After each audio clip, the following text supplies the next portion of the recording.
بہت زیادہ بلانے والے ہیں، ان کے ہاں چلا جاتا ہوں۔ میں نے دیکھا تو ان کا بھائی جو ہے ایسے چل رہا تھا تو ہاتھ میں تسبیح تھی، بات تھوڑی کرتا تھا، تسبیح زیادہ پڑھتا تھا۔ اس کا دبئی میں بہت بڑا کاروبار، جسے کہنا چاہیے بہت بڑا کاروبار دبئی میں۔ کہنے لگا گاڑی میں جا رہا تھا، کچھ لوگ آئے، گاڑی کا دروازہ کھولا، بیٹھے، مجھے لے گئے۔ پھر میرے گھر والوں کو مہینوں پتہ نہ چلا، اور اس کے بعد بڑی اذیتوں کے بعد میں چھوٹا۔ اب وہاں بیٹھ کے پھر اللہ ہی تھا تنہائی میں، اور تو کوئی تھا ہی نہیں۔ کہا کہ وہ اللہ سے ذکر کرنے اور باتیں کرنے کی ایسی کوئی مجھے عادت سی پڑ گئی ہے، اب لوگ مجھے کہتے ہیں کہ آپ جیل کی اذیتوں کی وجہ سے خاموش ہو گئے ہیں۔ میں لوگوں کو لاکھ کہتا ہوں، نہیں، وہ مانتے نہیں۔ جیسے نا بندہ کوئی غم کی وجہ سے بعض اوقات نا چپ ہو جاتا ہے، وہ کیوں کہتے ہیں؟ اسے چپ لگ گئی ہے، خاموش ہو گیا ہے۔ تاکہ میں لوگوں کو کہتا ہوں، نہیں، میں جیل کی وجہ سے خاموش نہیں ہوں۔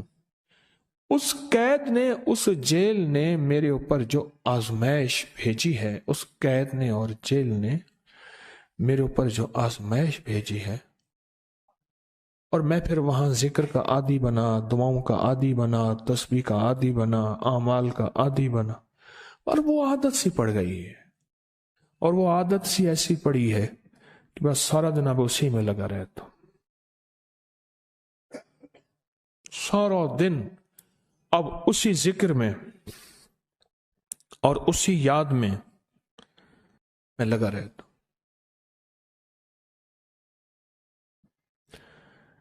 کہیں ایسا نہ ہو ہم بھی اگر ذکر سے غافل ہوئے، تسبیح سے غافل ہوئے، خدا نہ خواستہ ایسی آزمائش آ جائے، اور پھر ہم ذکر اور تسبیح اور اعمال کے عادی بن جائیں، اللہ سے عافیت مانگے۔ اور اگر ہماری زبانوں پہ تسبیح ذکر آ گیا ہے عافیت کے دنوں میں، تو سمجھ لیں یہ اس کی عطا ہے، یہ اس کی نعمت ہے، یہ اس کی کریمی ہے، یہ اس کا فضل ہے۔ اس نے بہت بڑی آزمائش سے پہلے ہمارے اوپر اتنا کرم کر دیا، اس کا بہت بڑا کرم ہے۔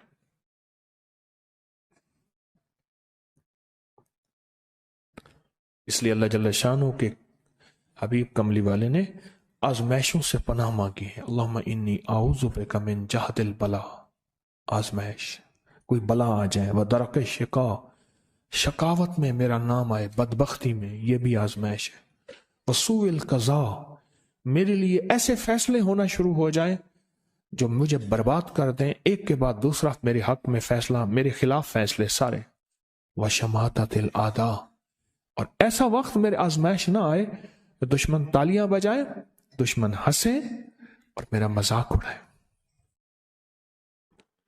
اس لیے میرے آقا نے، میرے حضور نے آزمائشوں سے پناہ مانگی ہے، عافیت مانگی ہے۔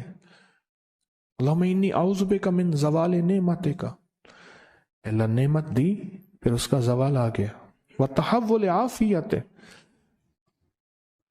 عافیت دی اور تو نے چھین لی۔ اللہم انی اعوذ بک من زوال نعمتک وتحول عافیتک وفجاءت نقمتک وجمیع سخطک، اے اللہ کو میرے اوپر ایسے حملے ہوں اور سختیاں میرے اوپر شروع ہوں، مولا میں اس سے پناہ مانگتا ہوں۔ میں مانگتا کیا ہوں؟ ربنا آتنا فی الدنیا حسنۃ، اس سے دنیا کا بہترین پیکج مانگتا ہوں، وفی الآخرۃ حسنۃ، تو اس سے آخرت کا بہترین پیکج، شاندار، لاجواب، بہترین۔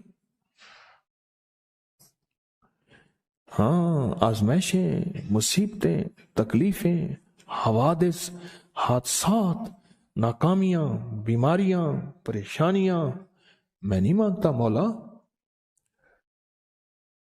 اللہم انی اعوذ بک من الہم والحزن، ہم کہتے ہیں ٹینشن کو، انزائٹی کو، اسٹریس کو، ڈپریشن کو، اندر غم ہے باہر پتہ ہی نہیں، اس کو ہم کہتے ہیں، اور حزن کہتے ہیں جس پہ ہائے ہائے ہو۔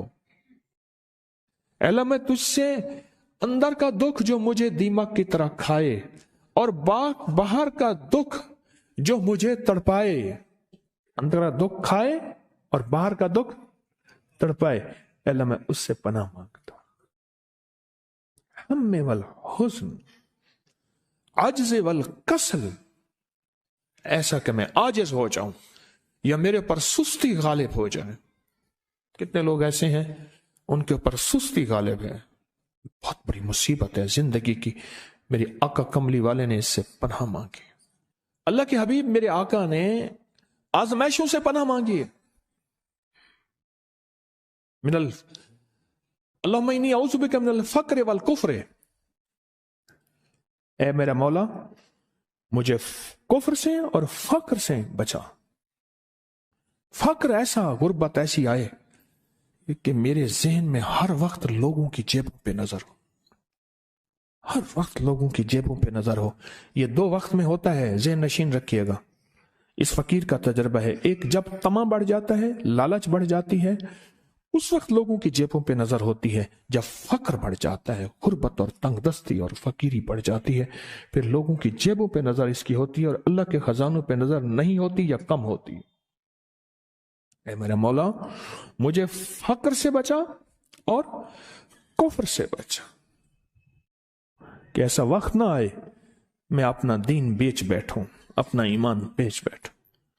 ہمارے ایک مخلص تھے عبد الوحید سلیمانی صاحب رحمۃ اللہ علیہ، کہنے لگے انارکلی میں میرا ایک دوست تھا، تو میں اس دوست کے ساتھ زندگی گزری، پنجاب یونیورسٹی میں اکٹھے پڑھتے تھے۔ تو پھر پتہ چلا کہ وہ بہت مالدار ہو گیا، اسلام آباد کے ایک بہت بڑے سیکٹر میں گیا تو اس کا گھر دیکھا، گاڑیاں، بڑا گھر، اور یہاں اس کے پاس ایک پرانی سی پتلون ہوتی تھی اور غربت ہوتی تھی، اور انارکلی کے کسی اوپر چبارے کے کسی کمرہ لیا ہوا تھا۔ تو میں نے اس کا نام لے کے پوچھا یہ کیا؟ اس نے ایسے سینے پہ ہاتھ رکھ کے کہا بس یہی بیچا ہے، اب باقی سب ٹھیک ہے، سینے پہ ایمان بیچا ہے، سب کچھ مل گیا۔ اللہ میرے پر وہ وقت نہ لا جب میرے اوپر فقر غالب آ جائے یا کفر آ جائے۔ میری آقا کملی والے نے آزمائشوں سے پناہ مانگی، اور آپ حضرات کتنے خوش قسمت ہیں، اس کی شان کریمی اللہ نے آزمائشوں سے بچائے، اور انشاءاللہ ان نام کی برکتوں سے، ان دعاؤں کی برکتوں سے، ان تسبیحوں کی برکتوں سے، اس اللہ کے نام لینے کی برکت سے انشاءاللہ اللہ اور آزمائشوں سے بچائے گا۔ اللہ نے بغیر آزمائشوں کے ہمیں اپنا نام دے دیا، اپنے نام کی تسبیح دے دی، اپنا ذکر دے دیا، اپنی یادیں دے دی۔ کسی جگہ منہ سے اللہ نکل جاتا ہے، کہیں رحمان نکل جاتا ہے، کہیں بسم اللہ نکل جاتا ہے۔ ابو عبداللہ مغربی فرماتے ہیں میں نے رسول اللہ صلی اللہ علیہ وسلم کو خواب میں دیکھا، عرض کیا مجھے اللہ سے ایک حاجت ہے، کس وسیلے سے دعا مانگوں؟ عرض کیا مجھے اللہ سے ایک حاجت ہے، کس وسیلے سے دعا مانگوں؟ کوئی عمل بتا دیں، کوئی وسیلہ بتا دیں آقا۔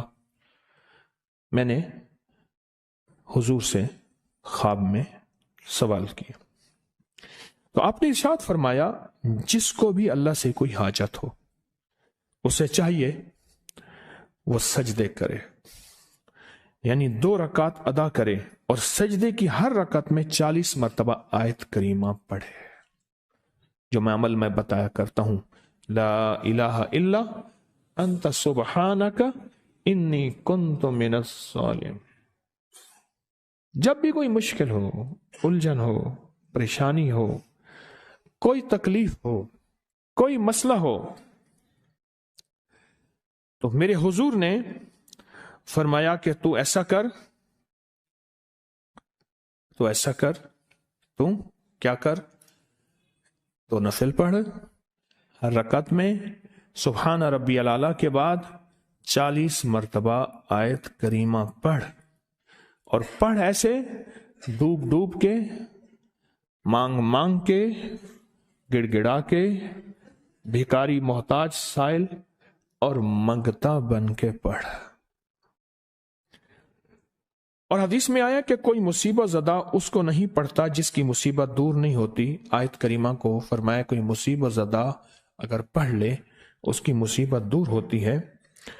اور ایک اور حدیث میں ہے کہ کبھی ایسا نہیں ہوا کہ کسی مسلمان آدمی نے کسی چیز کے لیے اسے پڑھا ہو اور اس کی دعا قبول نہ ہوئی ہو، اور اس کو ترمذی اور نسائی نے روایت کیا ہے۔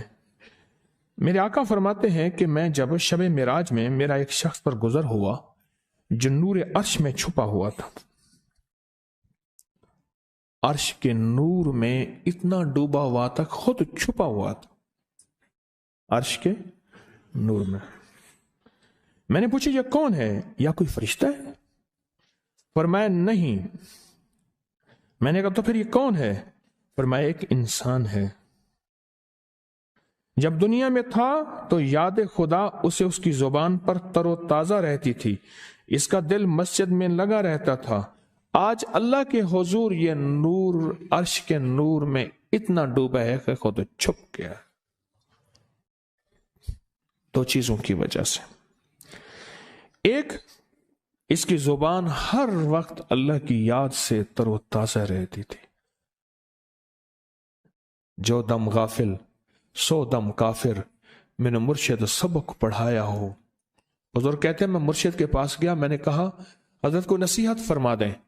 فرمایا میری نصیحت یہی ہے، جس دم غافل ہوگا سمجھ لے وہ دم تیرا کافر ہے۔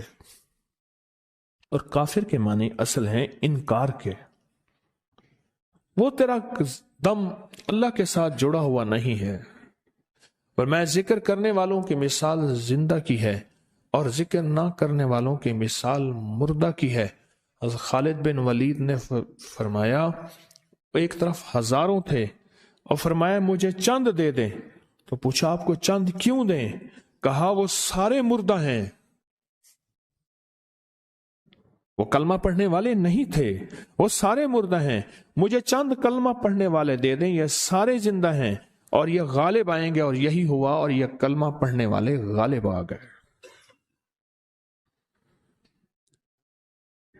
آپ نے فرمایا کہ غافلوں کے درمیان اللہ کی یاد میں لگا رہنے والا ایسا ہے جیسے